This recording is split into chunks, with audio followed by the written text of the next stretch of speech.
Nako, yan na nga ho ba kasi sinasabi natin, masyado ho kasing obvious ang pagpapakaaso nitong si Senate President Tito Soto dito kay Martin Romualdez. Hindi pa ho siya nagtatagal sa kanyang pwesto bilang Senate President. Meron na hong mga alingas-ngas na meron na daw hong bilang itong si Senator Alan Peter Cayetano para palitan siya bilang Senate President. Yan mga chismis lamang sa social media na nababasa-basa natin.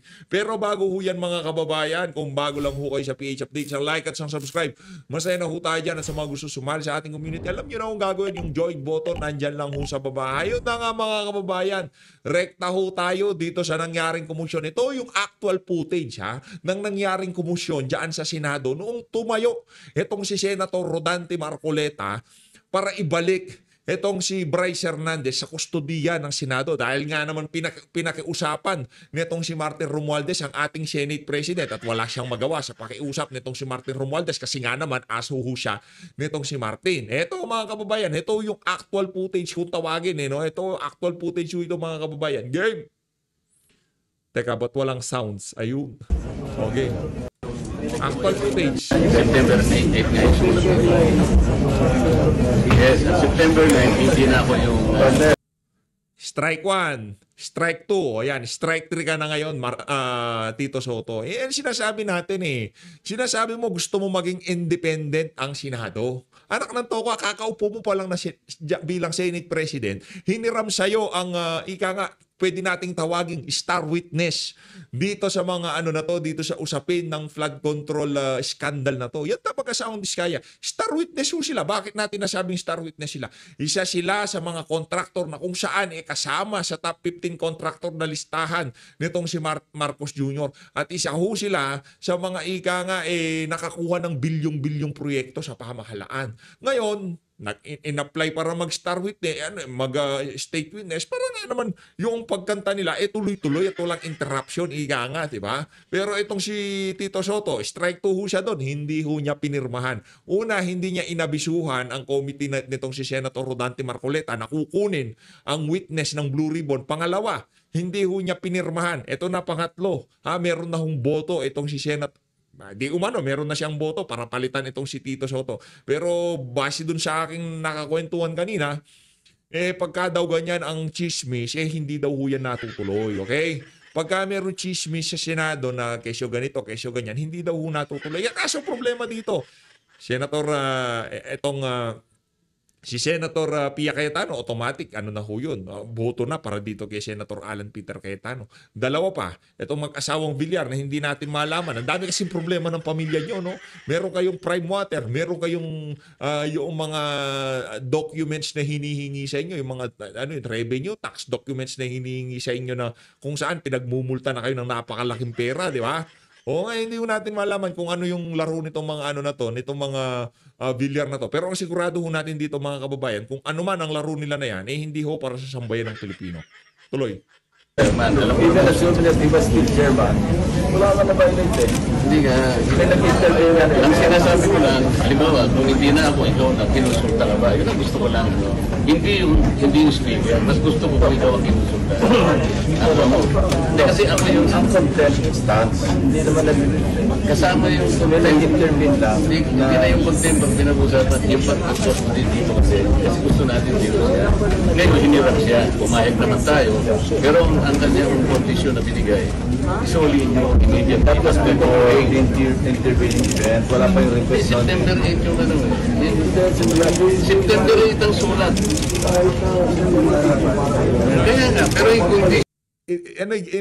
Pinagtulungan si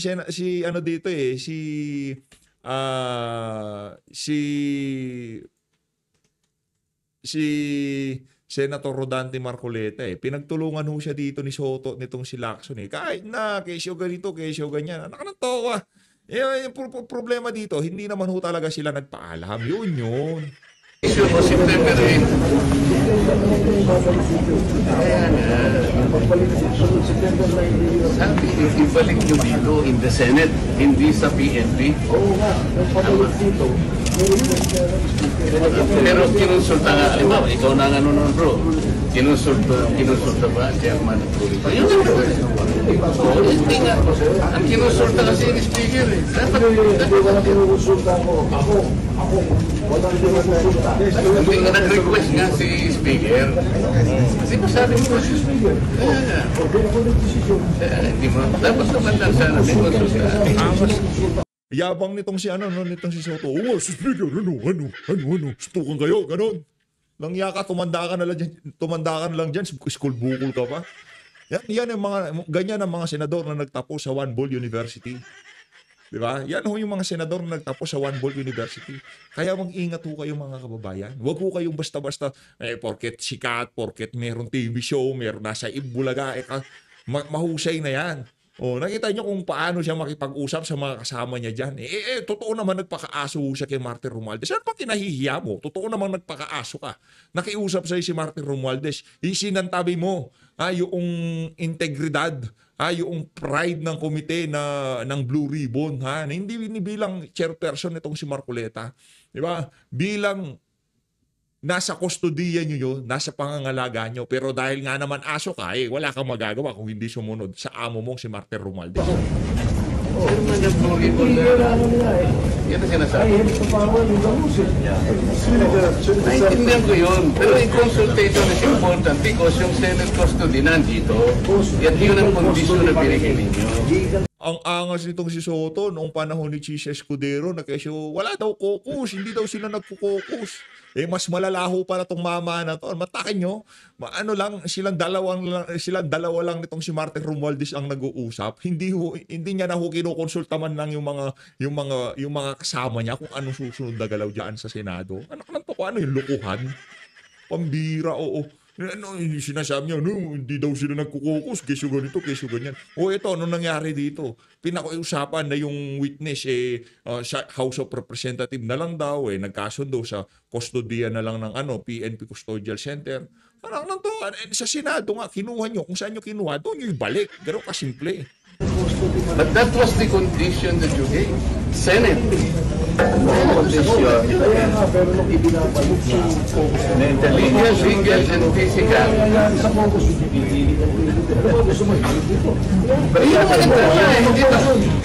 Sabi ko, hindi na kailangan ng motion dahil sa unang ibabalik natin immediately.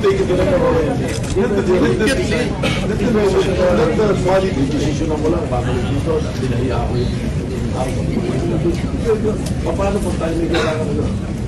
Kung gusto mo, Paano tayo mga kailangan sa kanila? Para we are concerned kung ano yun. si JP Mendoza, kukunin natin Si JP Mendoza, nasa motion, hihiramin natin. Pero hindi natin siguro. Yan ang sinasabi ko. Ang problema lang dito, Brad, hindi yung tayo nangailangan, hindi nila tayo tutulungan.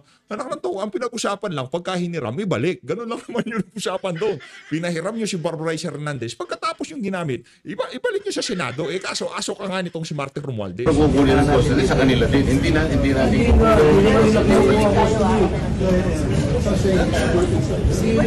Merienda muna tayo.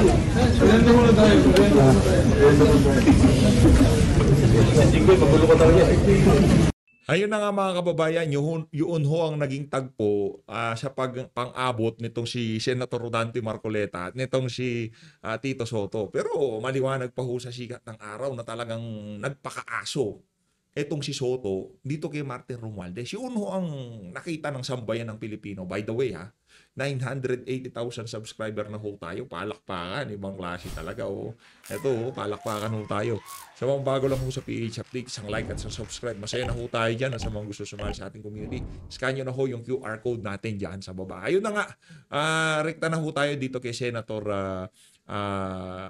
Alan Peter Cayetano. Ako, kung sakaling maging Senate President itong si Alan, mas okay yan sa akin. Bakit kanyo? Kasi hindi yan aso ni Martin Romualdez.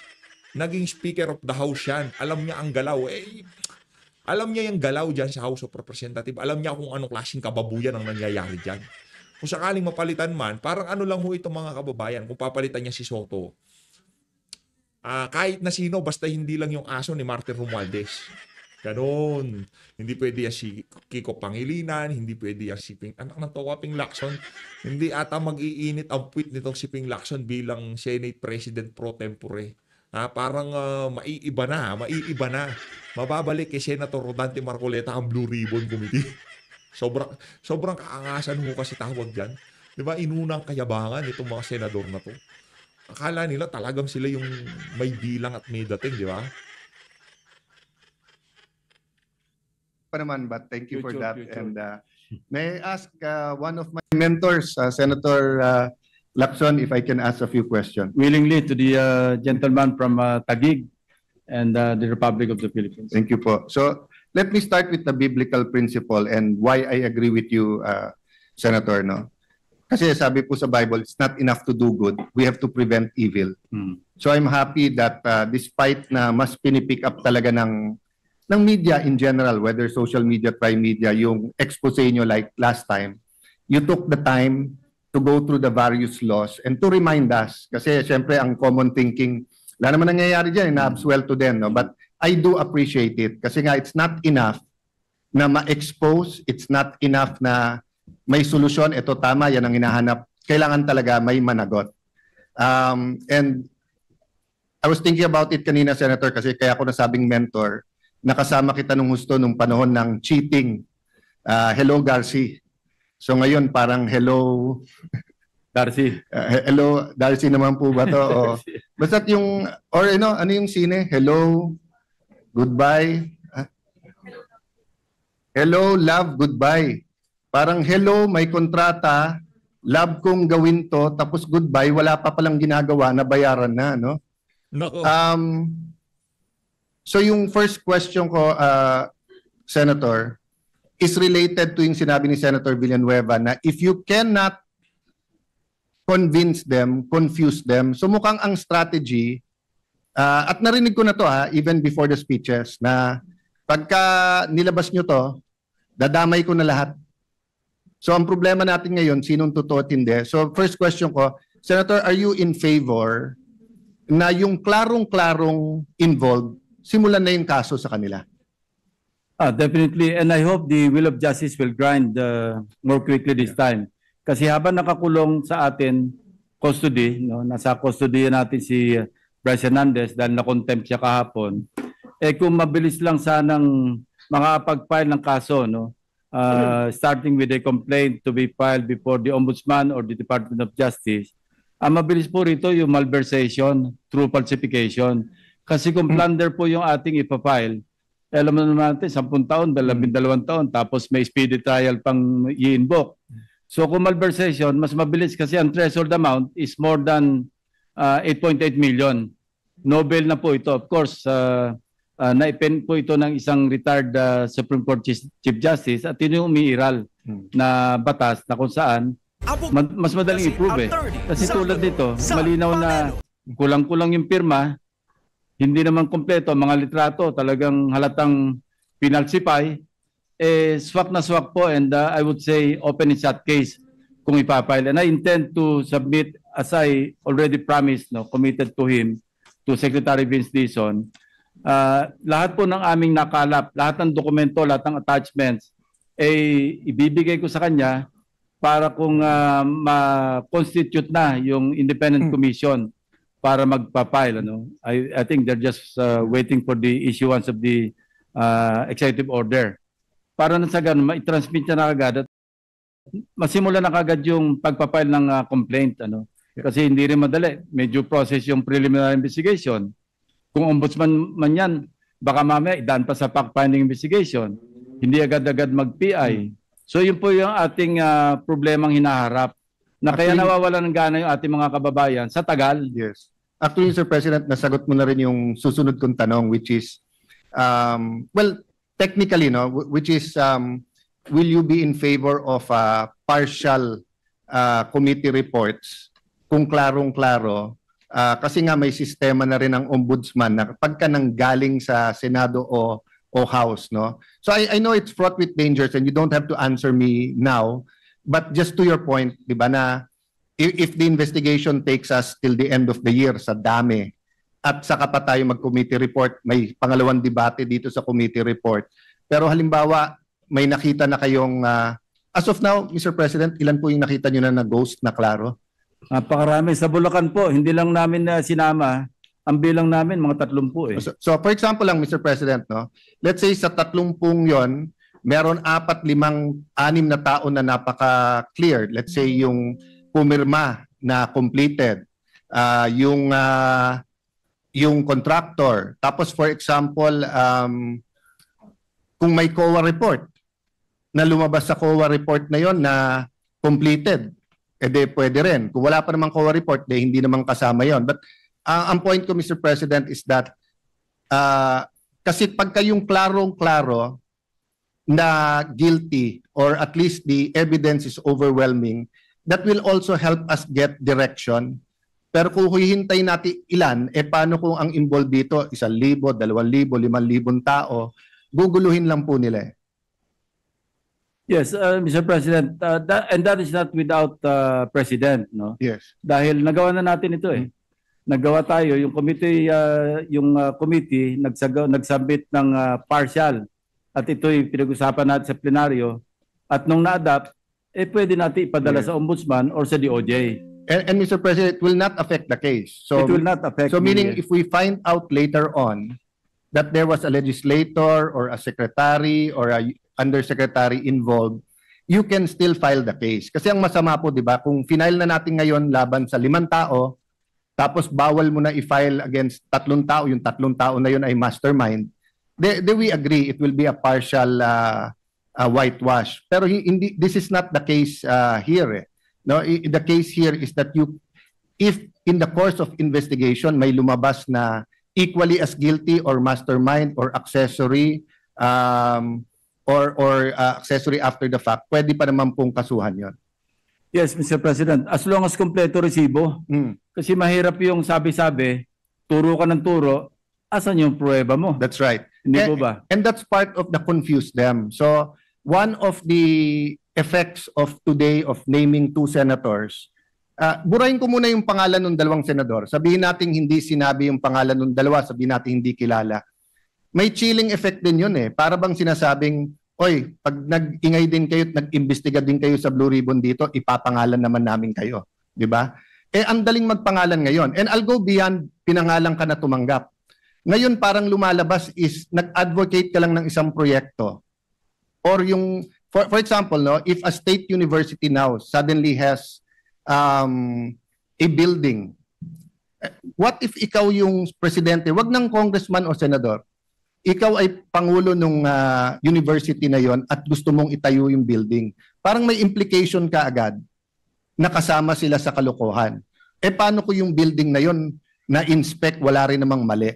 So, nakikita ko po na yes, we have to be thorough, but tama po kayo na pag walang resibo, in fact, umaabot nga minsan yung walang resibo na nagbabanggit ng project pero hindi naman sinabing may problema sa project na yon. Yeah, speaking of chilling effect, Mr. President, I remember, no, just occurred to me, noong yung na policy issue exploded right in our faces, ako pa mahimbing ang tulog ko noon. Kasi wala naman po akong pork barrel. So, mahimbing ang tulog ko. Hindi ako nag-aalala na kinabukasan. Pagbukas ko ng dyaryo, makikita ko yung pangalan ko doon. And and similarly, in this particular issue, pag ako po naturo, baka manghabol ako ng taga. Well, unang-una, Mr. President, alam naman po natin relationship natin dalawa. We don't always agree, but you've always looked over my back then. I hold the record of the fastest to be confirmed because of you and of course, the Senate President sa DFA. But alam niyo, Mr. President, unfortunately, gusto ko man matulog po kayo na mahimbing pag tinanggap niyo yung trabahong yan. Kasi natandaan niyo po nung Napoles, may umiikot na abogado or may mga umiikot noon na parang pag hindi kayo nagbigay, isasama kayo sa listahan. And like you, matahimik ang maganda tulog ko. Bakit po? Because medical, ginagamit ko po noong time na yon yung pork barrel. Pero panay medical assistance and walang cash. Hindi ako naglagay sa kahit anong NGO, sa kahit anong... so mahimbing ang tulog. But then, before mag-end yung hearing natin, may nilabas naman sila. Walang project, walang advance, pero natulungan ko sila. So, pwedeng biglang may mag-appear dyan na sabihin si Senator ganito, si Congressman ganyan. Pati Presidente pwedeng sabihin, actually, nagbigay ako ng eleksyon dyan. And because walang resibo, the reality it could be true or not. So, I'm just happy that we discussed that. I'm not saying they're confusing us. I'm just saying it can be done. which goes to my second to last point, Mr. President. I thank you for the very comprehensive list of laws. Kung pwede lang po ako magdagdag ng isa. Sige po. Kasi the benefit po of having a Senator Lacson is he was a not only an ordinary policeman, a chief PNP, and also what was the official designation sa PACC? Chief po. Chief, ng no? Presidential Anti-Organized. So yung build up, yung investigasyon at build up, likha sa inyo. Kasi sa ibang trial lawyers, lalo ko hindi ka naging prosecutor, alam mong guilty pero walang build up walang investigasyon no? So I'd like to bring to point, just like Senator Villanueva, itatanong ko sana to. Actually, sumulat ako kay Chairman Marcoleta sa Blue Ribbon na mag-attend ulit ang hepe ng BIR. At kasi nabasa ko sa dyaryo, nilowa na daw nila yung mga contractor ngayon. But nung araw po, isang lowa lang sa isang taon. Ngayon, 3 po o 4 pwede. So maraming nagrereklamo na tuloy-tuloy yung mga lowa. So gusto ko sanang malaman, kaya sumulat ako, pinapacheck ko sa staff ko kung sumagot ang BIR. In the last 3 years kaya, etong nakakakuha ng bilyon-bilyon, na-issuean kaya to ng LOA ng BIR, ng regional directors? And if yes, ano yung resulta? Kasi kung ghost, Mr. President, di ba? Makikita mo sa audit Ang point ko, Mr. President, gusto ko idagdag yung Al Capone theory. Oh. Na pag hindi mo mahuli sa murder, sa smuggling ng alak, sa prostitution, sa smuggling, pero kitang-kita yung pera, pwede din natin idalihin yan sa tax evasion. Yes, I fully agree, Mr. President. Ang problema, as pointed out by our Senate President during his interpellation, sinabi niya merong isang contractor, ito yung Alpha and Omega, may kaso na sa Court of Tax Appeals, nirenew pa uli ng pickup yung kanyang lisensya. So how can you reconcile kung hindi systemic yung corruption? I don't know what is. Yes. Ano? No, I agree, but someone we know very well commented and was congratulating you. But sabi din niya, o tandaan natin, hindi lang DPWH, marami pang iba. I think nabanggit niya BIR. Siya nagbanggit, hindi ako. But ang point ko, if we really want to get away with, if we want them to get away, we do not address the culture. And I think this has been your life's work, not only to expose, but to, that's why nga, Yeah. that's why nga pagdating sa pork barrel, you decided na, hindi na, because you want to get away, you want to take away, not get away, you want to take away that culture. You want to replace that culture with a culture that doesn't promote corruption. So natutuwa ako na yung customs, umakto kaagad, hinabol yung mga sasakyan. Natutuwa din naman ako sa BIR na nag-issue kaagad, tinignan, nag-issue ng LOA, I think mag-executive session bago nila i-submit. But I want to look deeper, Senator Kuya Ping, na sana matignan din natin ano pang ibang ahensya ang pinagtakpan tong mga, kasi ang isang tinitignan ngayon ng BIR, social media. Pero kung makikita natin yung tinagurian Nepo babies, grabe po yung yung kayamanan nandun So ordinarily, kung anak po yan ng mga oligarchs natin, na BIR na yan For all I know, baka na BIR na. Hindi ko lang sure, but baka pwede nating tignan. And the last point, Mr. President, may I request your staff na ibalik dun sa text ni Yusek Kati. May isa lang po akong comment kung papayag kayo. That's the most popular and most demanded part of the privilege speech. Pakibalik nga uli yung text message. By the way, I asked the permission of the Senate President if I could... Yes, of course, Mr. President. And of course, Mr. President, we are covered by immunities and by plenary power precisely so that, in aid of legislation, we can do this. And yung blue ribbon goes beyond in aid of legislation. So sabi pala ng staff ko, sumagot ang BIR, pero yung dokumento at detalye sa executive session. So I look forward to that. Mr. President, tinanong ko rin, just like Senator Villanueva, hindi ako naka-attend nung huling hearing kasi nga nabalitaan namin may change of leadership. Hindi rin kami naka-attend kasi busy kami nagbibilang ng numero. The hearing before that, natanong ko si Yusek Kati kasi may tinatawag na EAW, which is 3.5% ng lahat ng project. At part dito po yung testing, yung pang-monitor ng project. Sa 3 taon, umabot ng 100 bilyon na napupunta sa DPWH. Sa central office. Pwedeng sa central office, pwede din pong Alam may... niyo, Mr. President, isa ito sa pwedeng tanungin sa budget deliberation natin. Dati 0.5 lang yan eh. Yes. Bakit tumaas na naging 3.5 na? Medyo napakalaking bawas yan doon sa dapat gastusin sa proyekto. So sa 1 trillion a year, that's 3.5%. So sa 3 years, di ba? Gaano kalaki yan? But ang point ko po, biglang, hindi lang amnesia eh. Parang ang sagot ni Yusek Kati, panay hindi niya alam, etc. Tapos tinanong ko siya doon sa geotagging. Sabi ko, nabanggit ngayon ni Senator Mark na may geotagging, hindi din daw niya alam dahil sa planning. So I just wanted to point out... Mr. President, if I may interrupt, yung geotagging na yan, panahon pa ni Secretary Singson, ginagawa niya na yun eh. Pagka meron tayong budget deliberation at nandiyan Geotagging. Panahon ni Mark Villar yan, geotagging. Wala pa nga sa, mga high-tech na mga equipment, tapos geotagging. So talaga lakso, no? Si Singson na magaling.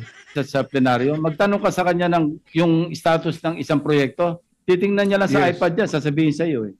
So the point I want to make, Mr. President, is parang sunod-sunod ang sagot niya na hindi niya sakop, hindi niya alam, hanggang tinanong ko siya na meron naman kayo Exicom. Pero dito po sa text message, ang linaw, sabi niya, tingnan niyo para ma-vet ko.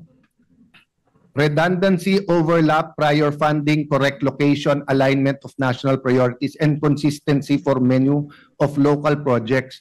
So, one, malinaw na yung insertion ay hindi lang legislators at hindi lang sa BICAM. Sa pagpapagawa pa lang ng NEP, pagka malakas ka dun sa departamento, pwede mo ipasok, except that mas may guidelines sa umpisa. But number two, it just shows that yung sagot ni Yusek Kati is so different from her text. Kasi sa text pag tignan mo, parang napaka-organizer. Tignan niyo po, di ba? Titignan kung may redundancy. Ibig sabihin kung yung past project na pinasok mo, pinasok na ng Mr. iba. President, I'd like to believe na pro forma yun. Yes. Pero even if Standard na sagot niya yan. even if pro forma, even if staff niya yung magche-check, ang layo, Pro forma yung text na yun. yes. But ibig sabihin, Senator, ang layo sa sagot niya ng, so hindi ko departamento yan, hindi ko alam. Di ba? So I'll stop there, Mr. President, and look forward to what else this chamber will find. May I just make one comment? Marami kasi nagsasabing walang mangyayari sa hearings. Democracy is messy.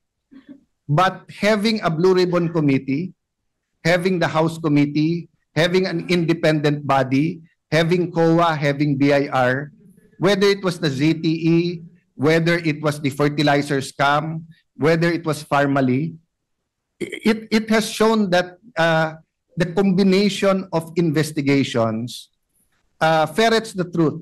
It also has been shown that confusion or yung turuan or yung squid tactics can happen. But let me just affirm my personal view that napaka-importanting tool ng Committee on Public Accountability ng Blue Ribbon, and I look forward to working whoever will be designated by the majority. Thank you very much, Senator Lacson. Thank you. Mr. Senate Thank you, sir. President, salamat po. Ayun na nga mga kababayan, dito na una tatapusin ang ating reaction video. Maraming salamat po sa pag-support sa page update. Mag-ingat po kayo lahat. Mahal natin Pilipinas. Labas labas. Kung sakaling meron ng sa mga lugar nyo nagkakaroon na ng malawakang pagkilos, wag po kayo mag-atubiling magpakita. Wag po kayo mag-atubiling maglabas ng saloobin kaugnay sa mga nangyayari ngayon sa ating bansa. Kasi namimihasa itong mga mga politiko na to. Maraming salamat po mga kababayan.